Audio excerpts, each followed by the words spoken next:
요한복음 4장 22절입니다.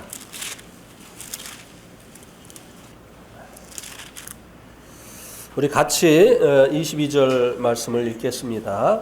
22절만요. 시작.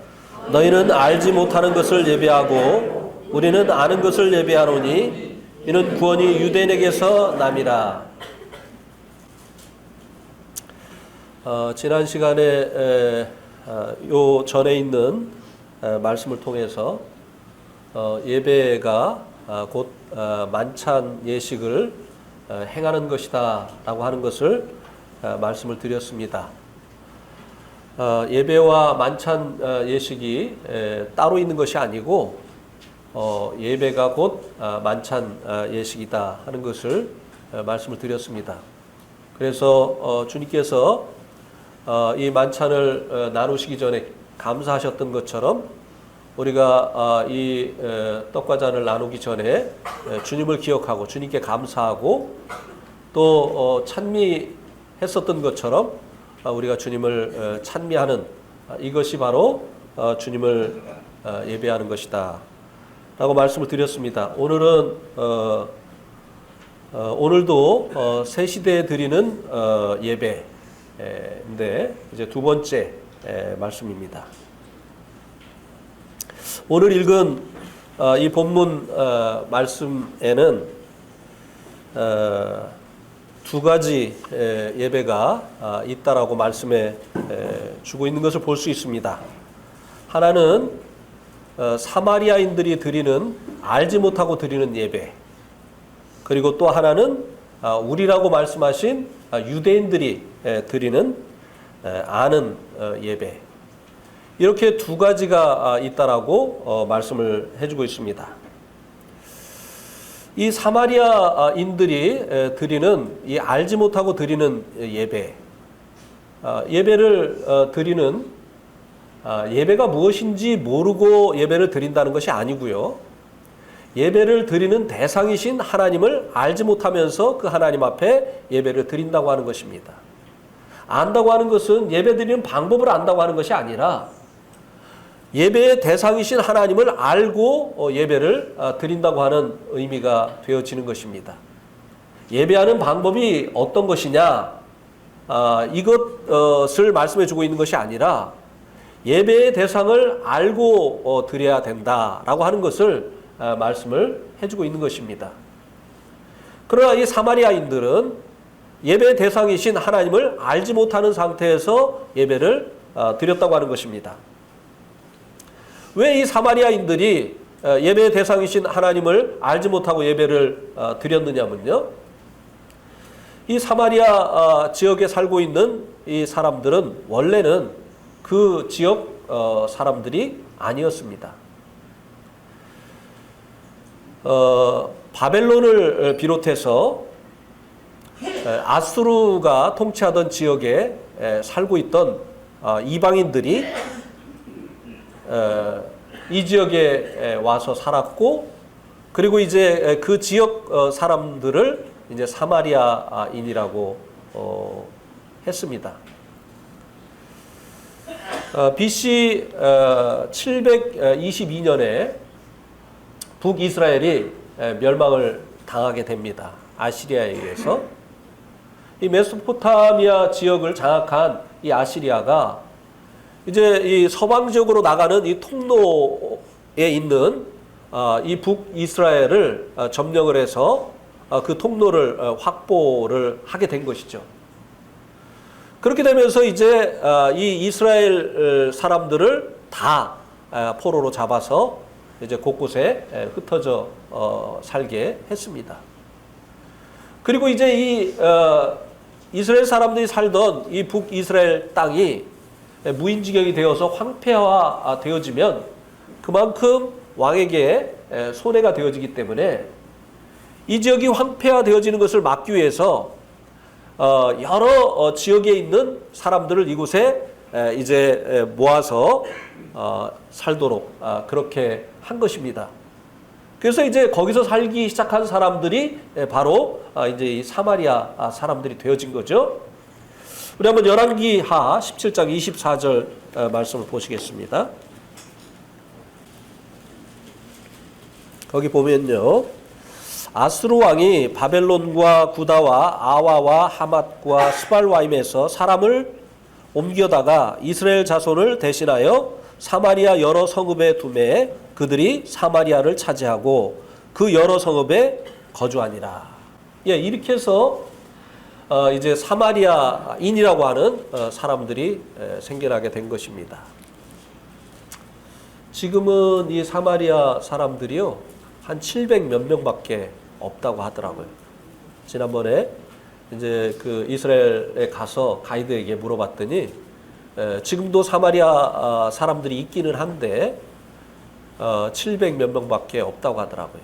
왜냐하면 이스라엘 사람들이 이제 자기와 같은 동족으로 생각을 하지 않기 때문에 결혼을 안 하는 거예요. 그래가지고 그 종족을 유지해 가는데 굉장히 그 어려움을 겪었다고 하더라고요. 지금도 사마리아 사람들은 뭐 러시아 사람 뭐 이런 사람들하고 이제 그 결혼을 한다고 하더라고요. 어쨌든 이렇게 해서 이방 사람들이 이 북이스라엘 땅에 와서 살면서 사마리아인이 생겨나게 됐습니다. 그래서 이 사마리아에 이제 이방 사람들이 와서 이제 거하는데 하나님께서 이스라엘에게 주신 땅에 거하면서도 그 땅을 주신 하나님을 이제 경외하지 않은 거죠. 그래서 그들 중에 몇 명이 죽음을 당하게 됩니다. 이것이 이제 아시리아 왕에게 보고가 되고 아시리아 왕은 하나님을 섬기는 법을 가르쳐줄 제사장 하나를 그곳에 보내게 됩니다. 그래서 그 제사장을 통해서 하나님을 섬기는 법을 배우게 되고 그리고 그들이 그때로부터 하나님을 예배하게 되어진 거죠. 그 장면이 열왕기상 17장 25절에서 29절까지인데요.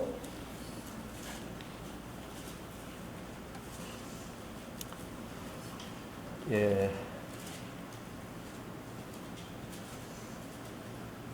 호연이 형제가 좀 한번 읽어 주시겠습니까?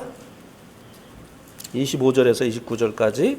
그다음에 33절도 한번 읽어 주세요. 네. 그들이 처음으로 거기 거주할 때 여호와를 경외하지 아니하므로 여호와께서 사자들을 그들 가운데에 보내심에 몇 사람을 죽인지라. 그러므로 어떤 사람이 아수르 왕에게 말하여 이르되 왕께서 사마리아 여러 성읍에 옮겨 거주하게 하신 민족들이 그 땅 신의 법을 알지 못하므로 그들의 신의 사자들을 그들 가운데에 보내매 그들을 죽였사오니 이는 그들이 그 땅 신의 법을 알지 못함이니이다 하니라. 29절까지. 아수르 왕이 명령하여 이르되 너희는 그곳에서 사로잡아온 제사장 한 사람을 그곳으로 데려가되 그가 그곳에 가서 거주하며 그 땅 신의 법을 우리에게 가르치게 하라 하니 이에 사마리아에서 사로잡혀 간 제사장 중 한 사람이 와서 베델에 살며 백성에게 어떻게 여호와 경외할지를 가르쳤더라. 그러나 각 민족이 각기 자기의 신상들을 만들어 사마리아 사람이 지은 여러 신당들에 두되 각 민족이 자기들이 거주한 성읍에서 그렇게 하여. 예, 그다음에 33절.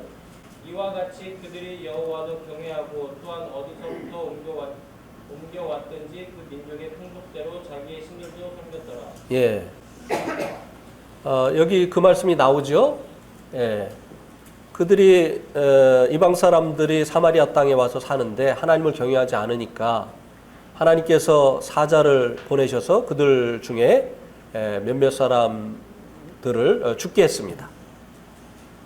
근데 여기 이 사자가 어떤 사자인지 아십니까?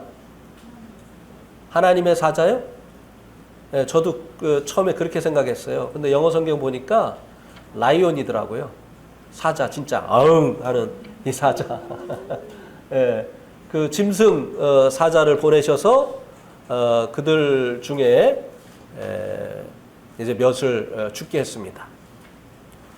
그래서 이제 왕에게 이 일이 보고가 되고 그리고 제사장 하나를 그곳에 보내서 하나님을 예배하는 법을 배우게 되고, 그래서 이제 이 사마리아 사람들이 그때로부터 하나님을 예배하게 됐죠. 근데 33절에 보니까 그들이 이와 같이 여호와도 경외하고 또 어디서부터 옮겨왔든지 그 민족의 풍속대로 자기의 신들도 섬겼더라.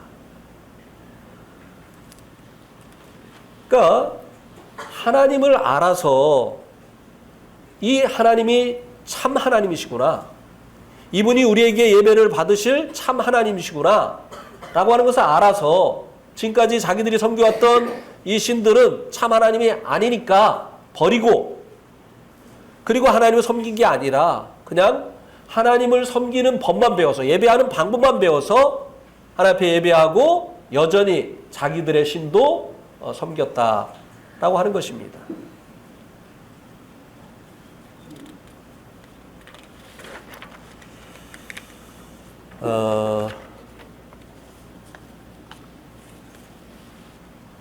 이것은 하나님께서 원하시는 그 섬김, 예배가 아니죠. 그런데 이들이 하나님께서 원하시지 않는 이런 이제 예배를 드리게 된 것에 대한 책임이 그들에게 하나님 섬기는 법을 알려준 제사장에게도 없다고 할 수가 없습니다. 제사법을, 이 예배하는 법을 가르치기 전에 그들이 섬기고 있는 그 신이 참 하나님이 아닌 것을 알려줘야지. 그리고 너희들이 섬겨야 될 하나님이 바로 이분이다라고 하는 것을 알려줘서 지금까지 섬기던 그것을 버리고 그리고 하나님을 섬기도록 해야 되는 것이죠. 자기들의 하나님을 여전히 섬기면서, 자기들의 신을 여전히 섬기면서 하나님을 예배하는 것이 하나님께 무슨 의미가 있겠느냐고 하는 것이에요.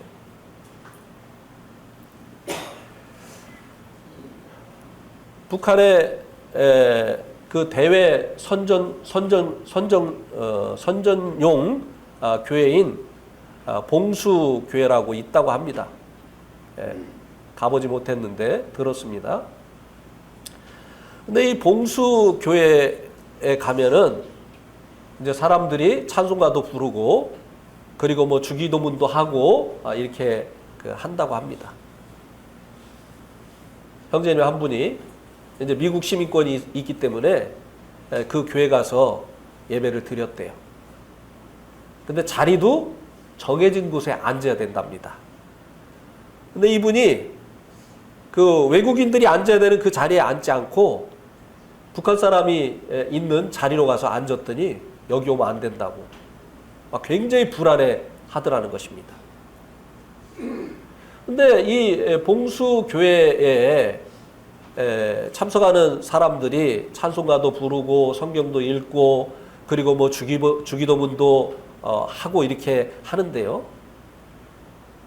그들이 참 하나님을 알아서 그렇게 하는 것이 아니라고 하는 것이죠. 그냥 우리도 종교에 자유가 있다라고 하는 것을 보여주기 위해서, 선전하기 위해서 그 교회 목회자가 찬송가를 가르쳐주고 그리고 또 주기도문을 외우라고 하고 뭐 이렇게 해가지고 하는 것이죠. 그들은 여전히 공산주의자예요. 그러니까 이 공산주의 상태에서 그냥 찬송가 배워가지고 그리고 주기도문 외워서 또 성경을 읽어서 이렇게 예배하는 이 예배가 하나님의 상달되겠느냐 이 말이에요. 이게 하나님과 무슨 상관이 있느냐고 하는 것이죠. 이것이 바로 사마리아인의 예배입니다. 예배하는 대상, 그 하나님을 알지 못하고 드리는 그 예배, 너희가 알지 못하는 것을 예배합니다. 이것이 바로 사마리아인의 예배라고 하는 것입니다. 뿐만이 아닙니다. 회개하고 믿음으로 말미암아, 주님을 믿음으로 말미암아 구원을 얻지 못한 사람들을 세례 교육을 시키고, 그래서 일정의 과정을 통과하면 이제 세례를 주고, 그래서 그들을 교인을 만들어서 교회의 여러 가지 의식들을 가르쳐서 그들로 말미암아 하나님을 예배하게 하는 것, 이것이 또한 사마리아인의 예배라고 말씀을 드릴 수가 있습니다. 성령님이 인도하시는 이 예배를 드릴 수가 없으니까 주보로 대체를 해야 되는 거죠. 주보에 그날 몇 장 부를 것인지, 누가 기도할 것인지, 이게 다 나와 있잖아요. 그러니까 성령님이 인도하시지 않아도 그 주보를 따라서 하면 되는 것이죠. 예. 그러니까 그 하나님을 알지 못하고 하나님께 받은 은혜가 없으니까 감사도 있을 리가 없고 하나님에 대한 찬송도 있을 수가 없고 또 성령님이 그 마음에 오시지 않았으니까 성령님의 인도하시는 예배를 드릴 수가 없으니까 순서를 정해줘서 그 정해진 순서에 따라서 예배를 드릴 수밖에 없는 것입니다. 이것이 사마리아인의 예배라고 하는 것이죠.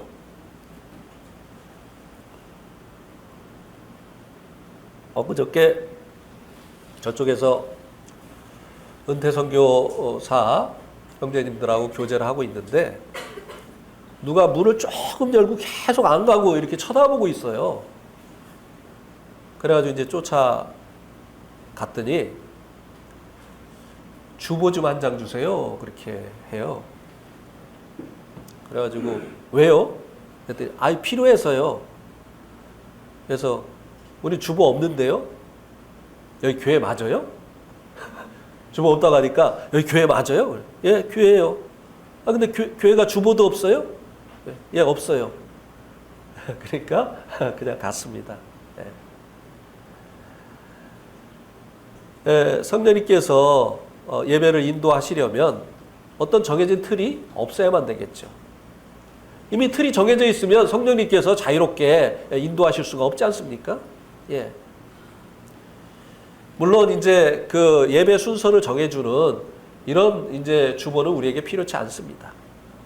물론 뭐 소식을 알린다든지 이런 것은 또 필요할 수 있기 때문에 앞으로 그런 것은 좀 있으면 좋겠다라고 하는 생각이 듭니다.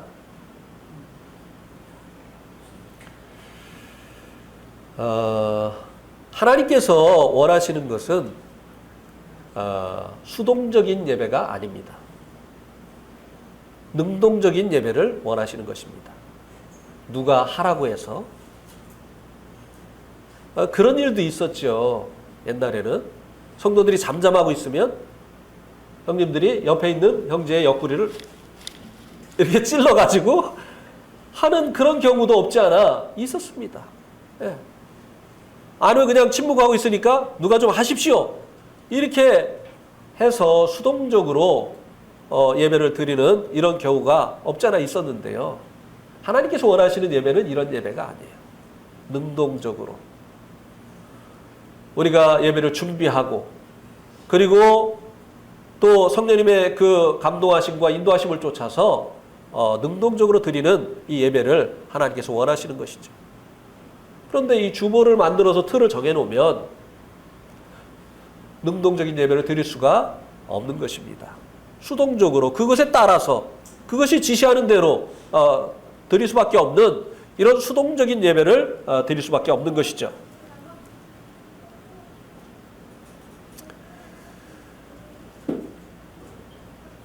이 사마리아 사람들 하나님을 알지 못하고 하나님을 이제 그 예배 드리는 방법만 배워서 이제 하나님을 예배했는데요. 우리 한번 데살로니가 전서 1장 9절 말씀도 한번 보시겠습니다.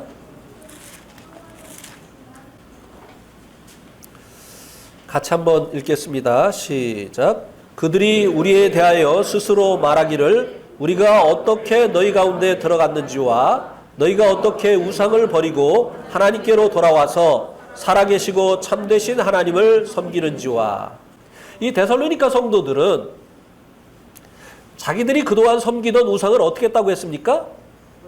버리고 그 다음에 사시고 참되신 하나님을 섬겼다고 했습니다. 여전히 자기들이 지금까지 섬겨왔던 그것을 섬기는 상태에서 하나님을 예배하는 방법을 배워서 하나님을 예배한 게 아니라 지금까지 섬기던 그 우상이 참 하나님이 아니라는 것을 알고 그것을 버리고 이제 자신들이 만난 참되신 사신 그 하나님을 섬겼다, 예배했다. 이렇게 말씀해 주고 있지 않습니까? 제가 이제 네팔에 가서 처음 만난 사람이 첫 열매가 이제 허말이라고 하는 이름을 가진 형제입니다. 이 허말이라고 하는 형제가 처음 만났는데요. 학교에서 제가 언어를 배우고 있는 학교에서 만났는데요. 자기 침례받은 사진, 침례증 이런 것들을 가지고 저를 만나러 왔어요. 그리고 저를 이제 목사님 이렇게 부르는 거예요. 그러면서 이제 자기 사진, 침례받은 사진 이런 것을 막 보여줘요. 그러니까 저에게 일자리를 얻으려고, 외국 사람이니까 저에게 일자리를 얻으려고 이제 왔는데, 나도 기독교인이다. 제가 이제 기독교인이라는 것을 저에게 언어를 가르치는 그 교수님을 통해서 들었는 모양이에요.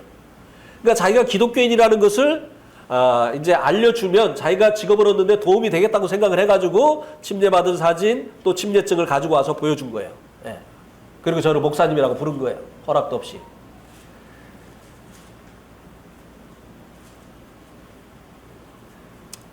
근데 나중에 이 형제가 이제 구원을 받고 그 집에 가가지고 자기 결혼할 때 찍은 사진을 쭉 보여줬어요. 빨간 띠까라고 하는 것을 이마 여기서부터 여기까지 다 붙이고 그렇게 하고 결혼식을 했더라고요. 힌두식으로. 근데 침례를 어디서 받았느냐면 그 결혼하기 전에 한국에서 근로자로 있을 때 받았어요. 여의도에 있는 그 세계에서 제일 큰 교회에서. 네.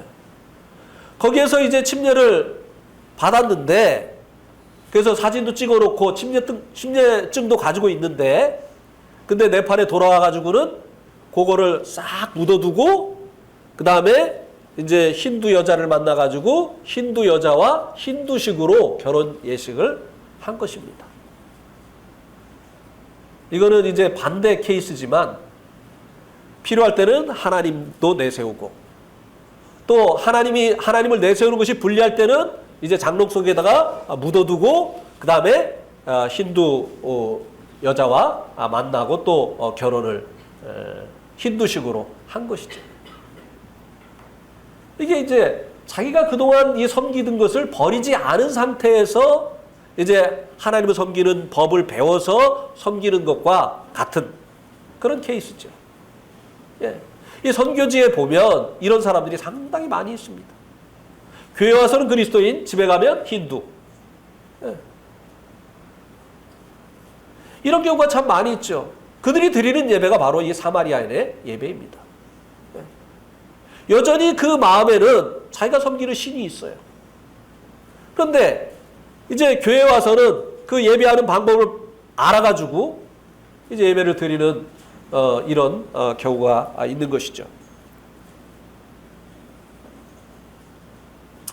이 우상, 오늘날 이 우상은 우리가 잘 알고 있는 것처럼 골로새서 3장 5절에 보면 뭐라고 했죠? 오늘날의 우상은? 오늘날의 사람들은요, 머리가 깨어가지고요, 뭐 돌을 깎아서 흙을 빚어서 만든 그 우상 앞에 절하지는 않습니다. 그러나 오늘날에도 사람들이 여전히 우상을 숭배하고 있다고 하는 것입니다. 그 우상이 무엇입니까? 골로새서 3장 5절에 보니까 뭐가 우상이라고 했죠? 탐심. 뭐가 우상이라고요? 탐심. 네. 오늘날의 사람들도 여전히 우상을 섬기고 있다는 것입니다. 어떤 사람은 돈을 우상으로 섬겨요. 그 사람의 삶의 목적은 돈이에요. 그 사람에게 가장 중요한 것은 돈입니다. 예. 그러니까 우상을 버리고 하나님께로 와서 예배를 드려야 되는데 여전히 그는 이 우상을 섬기고 있는 거야. 그의 삶의 목적, 그의 삶의 가장 중요한 것, 그것은 주님이 아니에요. 돈일 수가 있어요. 탐심. 이것이 우상이라는 것이죠. 지난번에 우리 특별 집회할 때 색스폰 연주하셨던 형제님 기억나십니까? 기억나세요? 그분이 아주 옛날에는 잘 나가던 분이었어요. 우리나라에서 그때 당시에 색소폰을 제일 잘 불던 분이 혹시 누군지 아십니까? 한 30년 전에. 예? 예? 김인배. 예. 기록균 씨라고 하는 분이 색소폰을 참 잘 불었어요. 네. 그래서 뭐 가수 혜은이라든지 이런 분들이 레코드 취입을 할 때 이제 이 기록균 씨에게 이제 이 색소폰을 불어달라고 하고 이렇게 이제 했었어요. 근데 그분이 할 수 없을 때 그 다음으로 부탁을 하는 사람이 누구였느냐면은 바로 이 형제님이었어요.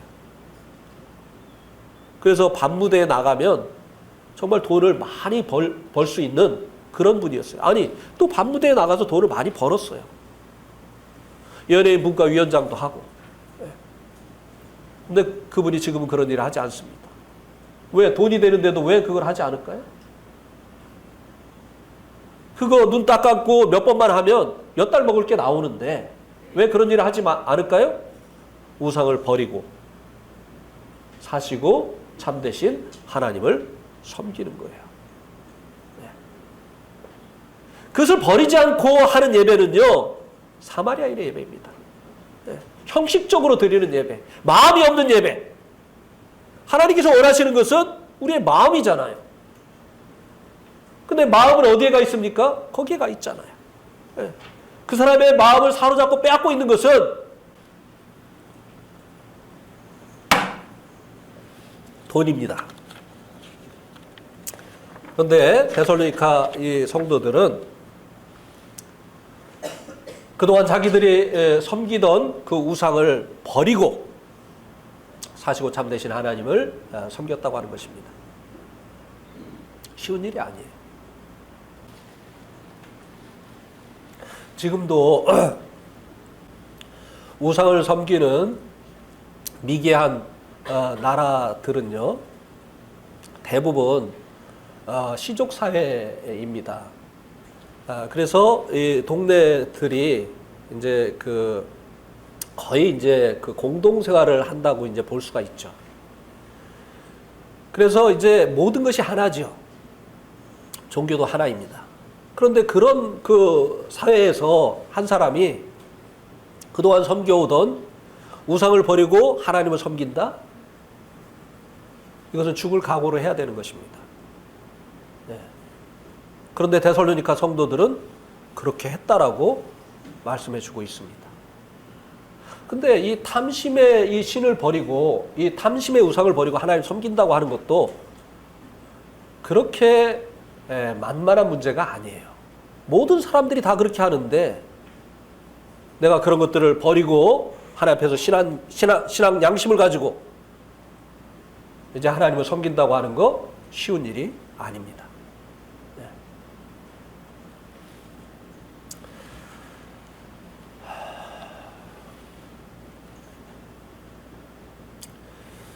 또 이 하나님을 알지 못하고 드리는 이 예배, 이것을 이렇게 이제 자신들이 그 섬기던 그 우상을 버리지 아니함으로 인해서 아니한 이와 같은 사람들이 형식적으로 예배를 드리는 이와 같은 사람들이 드릴 수 있을 뿐만 아니라 구원받은 이후에 더 주님을 알지 못하는 이와 같은 성도들이 드릴 수 있는 가능성이 크다고 하는 것입니다. 자, 디모데전서 6장 12절 말씀을 한번 보시기 바랍니다. 우리 또 같이 읽겠습니다. 시작. 믿음의 선한 싸움을 싸우라. 영생을 취하라. 이를 위하여 내가 부르심을 받았고 많은 증인 앞에서 선한 증언을 하였도다. 여기 보니까 영생을 어떻게 하라고 했습니까? 취하라고 했어요. 디모데에게 쓴 서신인데요. 그러면 이 디모데에게 영생을 취하라고 말씀해주고 있는 것입니다. 사도 바울이. 그럼 이미 영생을 얻은 디모데에게 영생을 취하라고 하는 말씀의 의미가 무엇이겠습니까? 이것은 영생의 의미를 알아야만 이해할 수 있는 것입니다. 우리 한번 요한복음 17장 3절 말씀을 보시겠습니다.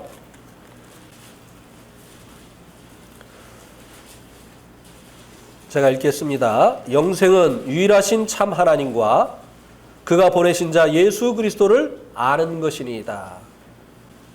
영생은 유일하신 참 하나님을 아는 것이고 그리고 그의 보내신 자 아들 보내신 자 예수 그리스도를 아는 것이라고 말씀해 주고 있습니다. 그러면 영생을 취하라고 하는 말씀의 의미가 무엇일까요? 주님을 더, 하나님을 더 알아가라고 하는 것입니다. 네. 영생은 하나님을 알고 그 아들을 아는 것이라고 말씀하셨기 때문에 영생을 얻은 이 디모데에게 영생을 취하라고 하는 이 말씀을 한 것은 네가 지금 알고 있는 그 하나님보다 더 하나님을 알아가라. 하나님은 무한하신 분이다. 네가 알고 있는 것은 하나님의 일부일 뿐이다. 그 하나님을 알아가라 라고 하는 의미가 바로 영생을 취하라고 하는 그 같은 의미가 되어지는 것입니다. 하나님을 알기 위해서는 하나님의 계시이신 예수 그리스도를 알아야 되는 거죠. 예수 그리스도를 알게 되어질 때 우리가 하나님을 알 수 있게 되어지는 것입니다. 그러면 이 예수님을 어떻게 우리가 알 수 있을까요? 요한복음 5장 39절에 보면 너희가 성경에서 영생을 얻는 줄 알고 성경을 상고하거니와 이것은 누구에 대해서 증거한다고요? 나에 대해서 증거한다. 우리가 주님을 알기를 원하면요, 주님을 증거한 이 성경을 보아야 됩니다. 성경을 가까이 해야 돼요. 그리고 이 성경을 공부해야 됩니다. 그리고 이 성경을 묵상해야 돼요. 이 성경이 바로 주님을 증거하고 있기 때문에 그렇게 하지 아니하면 주님을 알 수가 없어요. 왜 우리의 주님을 아는 지식이 자라가지 않습니까? 성경이 너무나 멀리 있기 때문이에요. 네. 성경이 멀리 있는 성도들은요, 사실은 이거 종교 생활하는 겁니다. 네. 불교 믿는 사람들이 석탄일 때만 가가지고 그냥 이렇게 하는 것처럼 평상시에는 하나님의 말씀 멀리 두고 있다가 주일날 예배 드리러 올 때만 쌓인 먼지 탁탁 털고 후 불어가지고 오는 거, 이게 뭐가 다르냐 말이에요. 종교 생활이다 이 말이죠. 네. 우리가 하나님을 알아가게 되어지면, 영생을 우리가 취하게 되어지면 우리의 이 예배가 어떻게 되겠습니까? 그만큼 더 풍성해지겠죠. 자, 한번 요한복음을 한번 생각을 해봅시다. 요한복음에서도 얼마나 다양하게 주님에 대해서 말씀해주고 있는지. 요한복음 1장은 태초부터 계신 하나님이신 예수 그리스도에 대해서 이야기를 하고 있습니다. 그분이 말씀이 육신이 되신 것. 그분이 사람이 되셨는데 그분은 원래 원산지가 베들레헴이 아니라 하늘이다 라고 하는 것을 1장 말씀이 증거해주고 있습니다. 우리가 어느 날 요한복음 1장을 봤다면 그 주에 이런 하나님을 찬양을 하겠죠. 이런 하나님을 우리가 예배하겠죠. 네. 말씀을 보고 그 말씀 속에 있는 주님을 우리가 발견하는 거 아닙니까? 그럼 그것을 가지고 와서 예배하는 거 아니겠어요? 네. 그러니까 우리가 보는 말씀이 항상 다르다고 한다면 우리가 드리는 예배가 항상 다를 수밖에 없는 거예요. 2장은 무엇입니까? 가나 혼인잔치에서 기적을 베푸신 하나님. 자신의 영광을 믿는 자들에게만 드러내신 우리 주님. 3장에서는요, 니고데모의 중생. 사람에게 생명을 주시는 하나님이신 예수님. 4장은 무엇입니까? 사마리아 수가성 여인. 죄인을 부르러 오신 우리 주님. 5장은 무엇입니까? 38년 된 병자를 고치시신 주님. 안식일에도 일하시는 주님. 네. 우리에게 참된 안식을 주시려고 안식일에도 일하시는 주님. 6장은 무엇입니까? 생명의 떡 되신 주님. 7장은 무엇입니까? 누구든지 목마르거든 내게로 와서 마셔라. 생수가 되신 주님. 8장은 무엇입니까? 나는 세상의 빛이니 모두가 나를 따르라. 나를 따르는 자는 어둠에 다니지 아니하고 생명의 빛을 얻을 것이다. 세상의 빛으로 오신 주님. 우리가 요한복음 8장을 읽었다고 한다면 빛 되신 주님을 발견했을 거 아닙니까? 그리고 그 주님을 찬양하고 그 주님을 예배할 거 아니겠습니까? 아니 성경을 매번 보는데 어째 그렇게 예배는 풍성해지지 않느냐는 거예요. 9장은 무엇입니까? 실로암 못에서 나면서부터 그 소경되어진 자를 고치신 거잖아요. 주님이 빛이시라고 하는 사실을 이 일을 통해서 입증하셨잖아요. 10장은 무엇입니까? 선한 목자 되신 주님. 주님이 우리를 죄로부터 구원하실 뿐만 아니라 우리의 삶을 인도하시지 않습니까? 그것에 대해서 감사하고 그런 주님을 찬양하고 이렇게 하는 거 아니겠습니까? 11장은 무엇입니까? 나사로의 부활이에요. 생명 되신 주님, 부활 되신 주님. 죽는다 할지라도 다시 살게 하시는 주님. 네. 12장은 무엇입니까? 한 알 미랄이 되시어서 많은 열매를 맺기 위해서 죽으신 그 주님. 13장은 무엇입니까? 제자들의 발을 씻으신 주님. 죄로 인해서 끊어진 하나님과 우리의 관계를 이어주시려고 물과 같은 피를 흘려주실 이 주님. 14장은 무엇입니까? 처소를 예비하러 가시는 주님. 우리의 미래를 준비하시는 주님. 15장은 무엇입니까? 포도나무에 나무 되신 주님. 주님으로 말미암아 우리가 열매를 맺기를 원하시는 주님. 우리가 주님과 교제하기를 원하시는 주님. 16장은 무엇입니까? 잠깐이라고 하는 이 기간 동안 부재하시는 주님. 이 주님이 계시지 않는 이 시간 동안에 성령님을 보내시는 주님. 주님이 계시지 않기 때문에 우리를 곁에서 도우시는 이 성령님을 보내신 것. 내가 가는 것이 더 유익이라고 했어요. 주님은 이따가 가셨지만 성령님은 영원히 계시는 분이에요. 그러니까 주님께서 내가 너희들을 떠나는 것이 너희들에게 더 이익이다. 17장은 무엇입니까? 영생은 유일하신 참 하나님과 그의 아들 예수 그리스도를 아는 것이니이다. 18장은 무엇입니까? 신문당하시는 주님.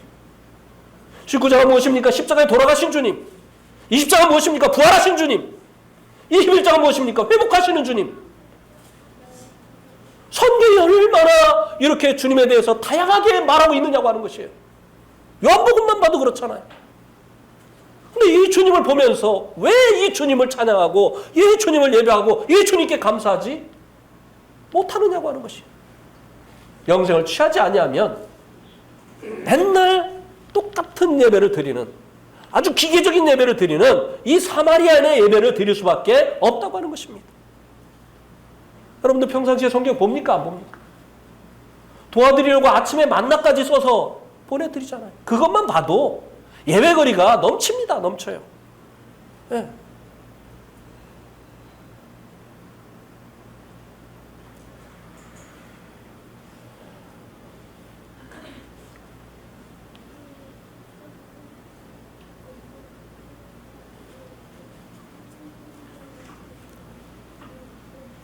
우리가 드리는 이 예배는 주님을 위해서 이 식탁을 마련해 드리는 것과 같습니다. 그죠? 예배는 우리가 그분께 드리는 열매라고 했으니까, 그분이 취하시는 열매라고 했으니까요. 그런데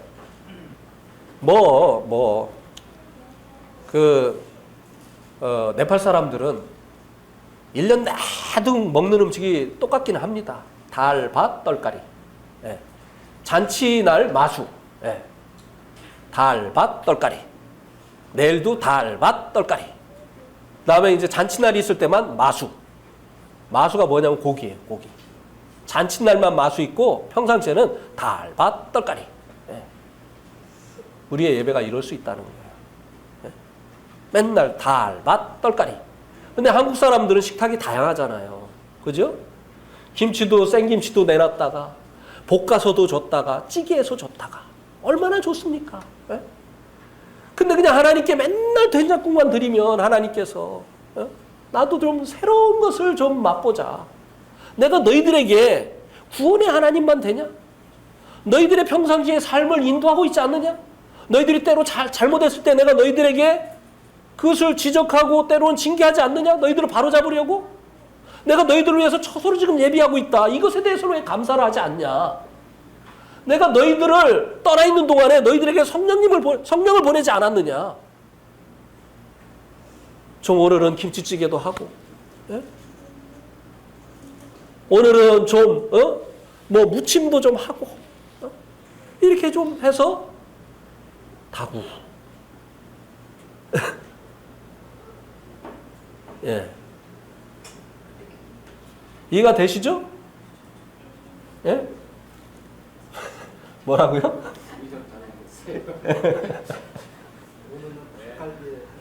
아, 오늘 닭갈비요? 예, 예, 예. 닭갈비도 하고, 예. 닭갈비도 또 여러 종류잖아요. 예, 맵게도 하고, 또 뭐, 닭 요리도 뭐, 튀김도 하고, 뭐, 여러 가지잖아요. 예. 다음은 이제 그 유대인들이 드리는 예배인데요. 이것은, 그 하나님을 아는 자들이 드리는 그 예배지요. 이것은 사마리아인의 하나님을 알지 못하고 드리는 예배를 통해서 이미 다 말씀을 드렸다고 생각이 되어집니다. 구약 성경을 보면 이스라엘과 함께 하신 하나님의 역사입니다. 유대인들을 구원해내시고 그들의 목자가 되시어서 그들을 인도하시고 잘못할 때 징치하시고 정직하고 의로운 삶을 사는 자들에게 상을 주시고 온유한 자가 땅을 차지하게 하시는 이런 그들과 함께 하신 하나님의 이 역사가 구약성경에 기록이 되어 있습니다.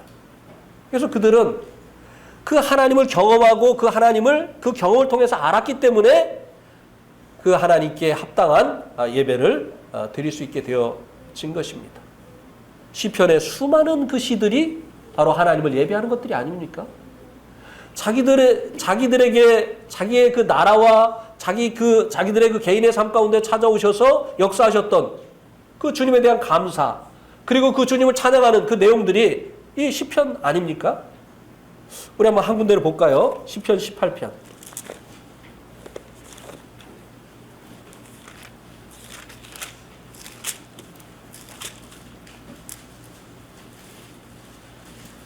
시편 18편 1절에서 4절. 여기 보세요. 얼마나 놀라운 예배를 드리고 있는지요. 나의 힘이신 여호와여, 내가 주를 사랑하나이다.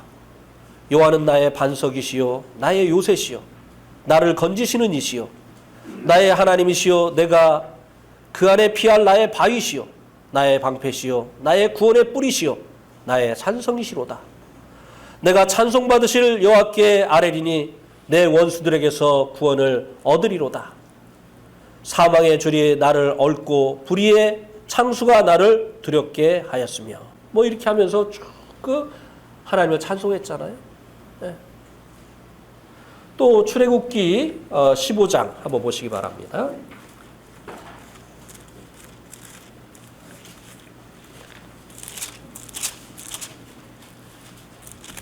출애굽기 15장 1절에서 4절.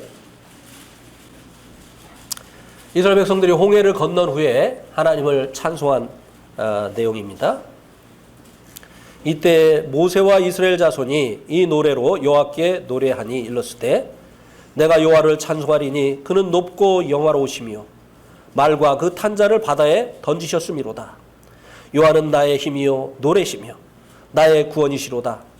그는 나의 하나님이시니 내가 그를 찬송할 것이요 내 아버지의 하나님이시니 내가 그를 높이리로다. 여호와는 용사시니 여호와는 그의 이름이시로다. 그가 바로의 병거와 그의 군대를 바다에 던지시니 최고의 지휘관들이 홍해에 잠겼고. 네. 자기들을 그 홍해를 건너가게 하신 그 하나님을 기억하면서 하나님을 찬송하고 또 그 일을 이루신 하나님께 감사드리고, 이스라엘은 이런 하나님을 알았어요. 이런 하나님을 그들은 경험했습니다. 그래서 이스라엘의 예배는 알고 드리는, 예배 대상이신 하나님을 알고 드리는 이와 같은 예배였다라고 하는 것입니다. 은혜로 구원을 받은 이들의 그 특징이 있다고 한다면 무엇이겠습니까? 은혜로 구원받고 은혜로 사는 이들의 그 특징 무엇이겠습니까? 감사입니다. 감사. 은혜로 사는 사람들의 그 특징이 감사예요. 그래서 이 사람이 정말 구원을 받은 사람인지 안 받은 사람인지 그 사람의 기도를 들어보면 알 수도 있습니다. 구원의 은혜를 받은 사람들은요, 그것에 대한 감사가 그들의 기도 속에 있어요. 네. 이 구원받지 못한 사람들, 구원받으려고 노력하고 있는 사람들, 이런 사람들은요, 그 기도도 해 주실 줄 믿습니다. 해 주시옵소서. 이거예요. 네. 왜? 받지 못했으니까. 해 달라는 것이고, 해 주실 줄 믿는다는 것이고, 그래서 주님이 다 이루셨다고 해도 어떻게 반응을 하죠? 예. 제가 지금부터 열심히 신앙생활을 하겠습니다. 은혜 가운데 사는, 은혜를 받고 은혜 가운데 사는 자들의 그 특징은 그 입술에 감사의 열매가 맺힌다고 하는 것입니다. 받았으니까. 이게 너무나 귀하니까. 하나님 앞에 감사를 드리는 것이죠.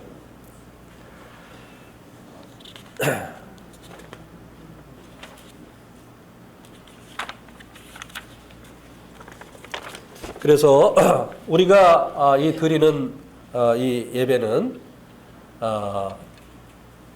하나님을 경험하고 그래서 알게 되어진 그 하나님을 예배한 이 유대인들이 드렸던 이와 같은 예배가 되어져야 된다고 하는 것입니다.